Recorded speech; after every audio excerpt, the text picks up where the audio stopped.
அறிவு கெட்ட ஆக்கங்கெட்ட கூறுகெட்ட அமைச்சர் சேகர் பாபுக்கு தான் இந்த பதிவு. கலைஞரோட சமாதியில அவர் சாமி கும்பிட போயிருக்காரு. சாமியே இல்லைன்னு சொல்ற நீங்க போய் என்ன வச்சு கும்பிட்டுருக்கீங்க அப்படின்னா இந்து அறநிலையத்துறையோட சிம்பல், இந்து அறநிலையத்துறை கொண்டு போய் வச்சிருக்கீங்க. மற்ற வழிபாட்டுத்தலங்களை கொண்டு போய், மற்ற மதத்தின் வழிபாட்டுத்தலங்களை கொண்டு போய் வச்சிருந்தா உங்க டவுசர் கிழிஞ்சிருக்கும்.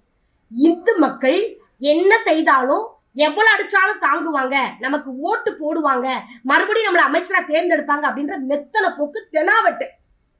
நீங்க என்ன செஞ்சிருக்கீங்க?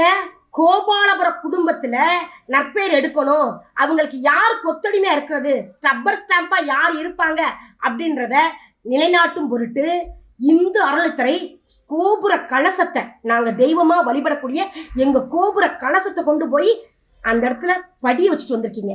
சமாதியும் கோபுர கலசமும் ஒன்னா? இந்து மக்களோட மனசை எவ்வளவு புண்படுத்திருக்கீங்க நீங்க. இதுக்கு முன்னாடி ஒரு அமைச்சர் பேசியிருக்காரு, எல்லா 100 கோயில் மேற்பட்ட கோயிலில் நான் உடிச்சிருக்கேன், ஆனாலும் எனக்கு ஓட்டு போடுவாங்க மக்கள் அப்படின்னு சொல்லியிருக்காரு. இப்படி இந்துக்களை தொடர்ந்து உங்க திமுக அமைச்சர்கள் இருக்க அமைச்சர்கள் எல்லாருமே அசிங்கப்படுத்திட்டே இருப்பீங்க. ஆனா அதை நாங்கள் பொறுத்துக்கிட்டே இருக்கணும் அப்படின்னு நினைக்கிறீங்க. இந்துக்கள் ரொம்ப தெளிவானவங்க, அறிவு சார்ந்தவங்க. எங்களோட வழிபாட்டு மேலையும் இறை நம்பிக்கையில் நீங்க கை வச்சீங்க அப்படின்னா ஒரு நாளும் நீங்க எந்திரிச்சிருக்க முடியாது, எந்திரிக்க விட மாட்டோம். திமுக அமைச்சரவைக்கு மறுபடியும் உங்க திமுகக்கு ஓட்டு போட்டோம் அப்படின்னா நாங்க வழிபடுற கும்பிடுற தெய்வமே எங்களை மன்னிக்காது. வணக்கம் மக்களே. அறிவு கெட்ட ஆக்கங்கெட்ட கூறுகெட்ட அமைச்சர் சேகர் பாபுக்கு தான் இந்த பதிவு. கலைஞரோட சமாதியில அவர் சாமி கும்பிட போயிருக்காரு. சாமியே இல்லைன்னு சொல்ற நீங்க போய் என்ன வச்சு கும்பிட்டுருக்கீங்க அப்படின்னா இந்து அறநிலையத்துறையோட சிம்பல், இந்து அறநிலையத்துறை கொண்டு போய் வச்சிருக்கீங்க. மற்ற வழிபாட்டுத்தலங்களை கொண்டு போய், மற்ற மதத்தின் வழிபாட்டுத்தலங்களை கொண்டு போய் வச்சிருந்தா உங்க டவுசர் கிழிஞ்சிருக்கும். இந்து மக்கள் என்ன செய்தாலும் எவ்வளவு அடிச்சாலும் தாங்குவாங்க, நமக்கு ஓட்டு போடுவாங்க, மறுபடியும் நம்மளை அமைச்சரா தேர்ந்தெடுப்பாங்க அப்படின்ற மெத்தனை போக்கு தெனாவட்டு. நீங்க என்ன செஞ்சிருக்கீங்க?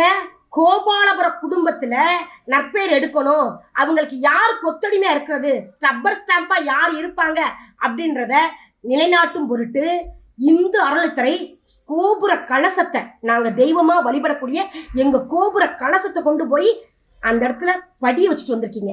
சமாதியும் கோபுர கலசமும் ஒன்னா? இந்து மக்களோட மனசை எவ்வளவு புண்படுத்திருக்கீங்க நீங்க.